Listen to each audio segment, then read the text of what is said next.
TDP జాతీయ ప్రధాన కార్యదర్శి నారా లోకేష్ అంటే గత కొద్ది రోజులుగా ఆయన ఎక్కడున్నారు, ఎలక్షన్స్కి చంద్రబాబు అంతా సిద్ధమవుతున్న నేపథ్యంలో నారా లోకేష్ కనిపించడం లేదని, ఫండ్స్ కలెక్ట్ చేయడానికి ఎక్కడికో వెళ్ళారని, అక్కడ ఏదో జరిగిందని, ఇలా రకరకాల కథలు విన్నాం సార్ మనం.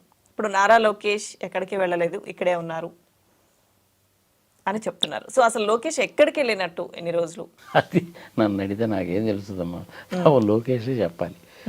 నేను పలానా రోజు దగ్గర నుంచి పలానా రోజు వరకు అమెరికాలో ఉన్నాను. అమెరికాలో New York, New Jersey, Dallas, San Francisco, Silicon వ్యాలీలో ఉన్నాను. నాతో పాటు స్టాన్ఫోర్డ్ యూనివర్సిటీలో చదువుకున్న విద్యార్థులు, వాళ్ళు ఇండియన్స్ చాలామంది ఉన్నారు కాబట్టి వాళ్ళందరితోటి ఎంజాయ్ చేద్దాం ఒక 10 రోజులు, బతికినంతకాలం ఏంది పాలిటిక్స్ అన్న ఉద్దేశంతో వెళ్ళాను అని కనుక ఆయనే కనుక చెప్పాడు అనుకోండి, అసలు ప్రాబ్లం లేదు. అది చెప్పకపోవడం వలన ఈ ప్రాబ్లం వచ్చింది. అవసరమైనవి చెప్పకుండా అనవసరమైన వాటిని చెప్పడం మూలకంగా ప్రాబ్లమ్స్ ఎక్కువైతాయి. ఐ థింక్ వచ్చేసినట్టున్నాడు ఆయన.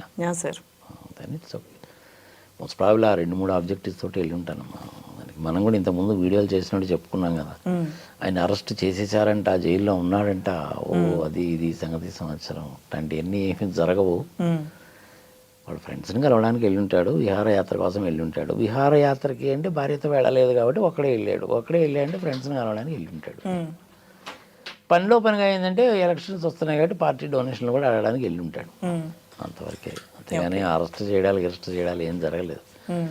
లోకేష్ రావడం, మళ్ళీ ప్రభుత్వం మీద విమర్శలు చేయడం కూడా ఇవన్నీ కూడా చూస్తున్నాం సార్. అంటే ఆయన లేరు, లోకేష్ మిస్సింగ్ అన్న న్యూస్ అంతా వచ్చినప్పుడు ఆయన ట్విట్టర్ వేదికగా స్పందిస్తూనే ఉన్నారు, ఎక్స్ వేదికగా మాట్లాడుతూనే ఉన్నారు, కొన్ని ట్వీట్స్ పెడుతున్నారు, గవర్నమెంట్కి సంబంధించి ప్రభుత్వం మీద చేస్తున్న విమర్శలు కానీ ఇవన్నీ సమస్యల మీద స్పందించి ఇవన్నీ చేస్తున్నారు. బట్ మనిషికి అనిపించడం లేదు. ఆయన బర్త్డే రోజు కూడా ఆయనకు అనిపించలేదు. ఇవన్నీ చర్చలు నడిచాయి, తిరిగి వచ్చారు, విమర్శలు మళ్ళీ స్టార్ట్ చేశారు. ఎందుకమ్మా ఆయన అసలు అనవసరంగా వేరే వాళ్ళకి అవకాశం ఇవ్వడం ఎందుకు? చెప్పాను కదా నేను అమెరికా వెళ్ళాను, ఇదిగో దీని మీద వెళ్ళాను, వచ్చేసాను నేను అని చెప్తే అయిపోయిందిగా. పోయేటప్పుడే నేను అమెరికా వెళ్తున్నానని చెప్పినా కానీ తప్పలేదు. ఆ సంగతి మనం లొకేషన్ కనుక అడిగామనుకోండి, నేను ఎక్కడికి వెళ్తున్నాను, ఏం చేస్తున్నాను మీకు చెప్పాలా ఏంటండి, మా పొలిటికల్ స్ట్రాటజీ అండి అంటాడు. అది మరి అమెరికాలో ఏమైనా ప్రశాంత్ అత్తను కలవడానికి వెళ్ళాడేమో మనకైతే తెలియదు. That is take it in very easy way. సీరియస్గా ఏం కాదు, మొత్తానికి వచ్చేసాడు కదా. రైట్, ఏం చేశాడంటే ఆయన యూఎస్లో మరి అవి రాలేదు సార్. మరి చెప్పాలి కదమ్మా. నేను యూఎస్లో ఇట్లాంటి చెప్పకపోవడం మూలకంగా అనవసరంగా లేనిపోని అన్నీ వస్తాయి. ఆ క్లియర్గా అది చెప్తే పోద్దిగా అందులో దాపరికం ఏముంటుంది? పార్టీ కార్యక్రమాల మీద ఉన్నారంటారు కదా సార్. అంతే, అదే చెప్పు. నేను పార్టీ కార్యక్రమాల మీద వెళ్ళాను అని చెప్పు, తప్పేముంది?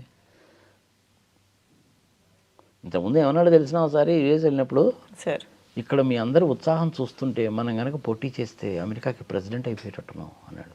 ఇంకా అంతకంటే పెద్ద చూపుకుంటుందమ్మా. అమెరికా వెళ్ళిన వాళ్ళు మన వాళ్ళు మెజారిటీ ఆఫ్ ద పీపుల్ అంతా కూడా స్టూడెంట్ వీసా మీద వెళ్తారు.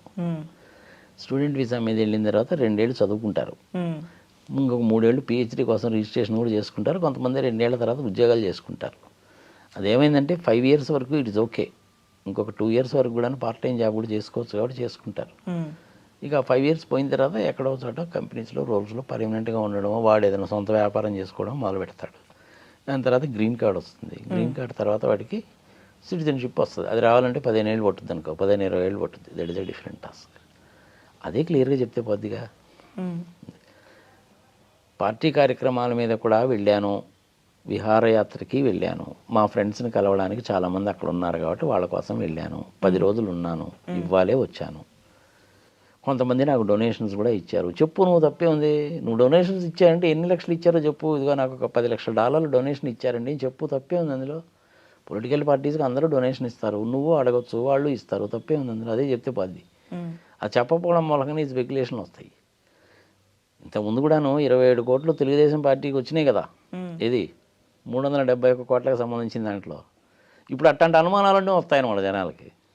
ఎందుకు అవసరం ఏముంది? విహారయాత్రకి వెళ్ళాడు అంటే భార్యతో కలిసి కనుక వెళ్ళినట్లయితే ఇట్స్ క్లియర్. అది ఆయన చెప్పలేదు, పోయేటప్పుడు చెప్పలేదు, అక్కడ ఉన్నప్పుడు చెప్పలేదు, ఏదో ట్వీట్లు పెడతాడు, నిన్నేమో వచ్చాడు అంటున్నావు. పోనీ వచ్చినాడు ఏమైనా ఊరుకున్నాడు ఆ సంగతి వచ్చారంటే మళ్ళీ విమర్శలు మొదలు పెడతాడు. విమర్శలు చేసిన దాని మూలంగా ఉపయోగం ఏముందమ్మా? మీరు అధికారంలోకి రావాలంటే ఏం చేయదలుచుకున్నారో చెప్పు. నెరవేర్చడానికి అవకాశం ఉండే వాటిని మాత్రమే చెప్పు. సంవత్సరానికి 12 సిలిండర్లు ఇస్తాను, నాట్ పాసిబుల్. జగన్మోహన్ రెడ్డి ఇచ్చిన దానికంటే ఎక్కువ ఇస్తాను, నాట్ పాసిబుల్. ఇంకా తప్పులు పాలు కావడం తప్ప ఏం ఉండదు. ఉమ్, అలా ఇచ్చడం మూలకంగా ఇవ్వడం మూలకంగానే 10 లక్షల కోట్లు అప్పు అయిందని నువ్వే అంటుంటివి, ఎక్కువ ఇస్తానని చెప్పి నువ్వే అంటుంటివి. ఇల్లాజికల్ స్టేట్మెంట్ కదా. రీజనబుల్గా ఉండేయో చెప్పు. ఉమ్, అది నేను విద్య మీద ఆరోగ్యం మీద కాన్సన్ట్రేట్ చేస్తానని చెప్పు. ఒక 400 కోట్ల రూపాయలు పెట్టి శాటిలైట్ లాంచ్ చేస్తాను, 20 సంవత్సరాలు పనిచేస్తుంది. ఉమ్, ఇంగ్లీష్ మీడియము తెలుగు మీడియము రెండింటిలో కూడా పిల్లలకి చక్కటి విద్యాబోధన చేస్తాను అని చెప్పు. ఇంకొక 2 యూనివర్సిటీలు పెడతానని చెప్పు. కేంద్ర ప్రభుత్వం చట్టంలో రాసిన ప్రకారంగా ఇవ్వాల్సిన వాటిల్లో ఏవైతే ఇవ్వలేదో వాటిని గురించి అడుగుతాను. వాటిని గురించి నేను కేంద్ర ప్రభుత్వాన్ని గట్టిగా నిలదీసి అడుగుతాను. అవసరమైతే నిరాహార దీక్ష కూడా చేస్తాను. కాస్త బరువు ఎక్కువ అంటున్నారు కాబట్టి దాని మూలంగా బరువు కూడా తగ్గుతానని జోయల్గా చెప్పు. ఉమ్, తప్పులేదు. ఎంతసేపు తిట్టడం మూలకంగా ఏమొస్తుందమ్మా నాకు అర్థం కాదు. ఎదుటివాడిని తిట్టినంత కాలము వాళ్ళకి నష్టం. అది జగన్మోహన్ రెడ్డి అయినా చంద్రబాబు నాయుడు అయినా నువ్వు ఏం చేయదలుచుకున్నావో క్లియర్గా చెప్పు. అది టెక్నికల్గా ఎకనామికల్గా ఫీజిబిలిటీ ఉందా లేదా చూసి ఆలోచించుకొని చెప్పు. అంతవరకు చాలు. విమర్శించడం మూలంగా ఏం ఉపయోగం ఉండదు. పాజిటివ్ థింకింగ్ ఉండాలమ్మా. పొద్దుస్తమని దిక్కుమని నెగిటివ్ థింకింగ్ ఏంది? ఆయన పిత్తాడు, వీడు తగ్గాడు, సంగతి సమాచారం పాడు, పచ్చిబెదలు పెండాకుడు ఎందుకు అని నువ్వు చేయదలుచుకుంది అదే చెప్పు. 12 సిలిండర్లు నిజంగా సంవత్సరానికి అవసరం ఉంటాయమ్మా? కామన్ సెన్స్ తోడు ఆలోచిద్దాం మనం. 4-5 ఉండేటువంటి కుటుంబంలో 14.2 కేజీల సిలిండర్ అంటే 3 నెలలు వస్తుంది. సంవత్సరానికి 4 సిలిండర్లు చాలు. 4 సిలిండర్ల మీద ఒక్కొక్క సిలిండర్ మీద నేను 200 రూపాయలు సబ్సిడీ ఇస్తానంటే సరిపోద్ది. రాజశేఖర రెడ్డి గారు చెప్పారు కదా అదే. ఆయన ఒకసారి ఢిల్లీలో మీటింగ్ పెట్టినప్పుడు చాలా ఛాలెంజింగ్గా చెప్పాడమ్మ ఆయన.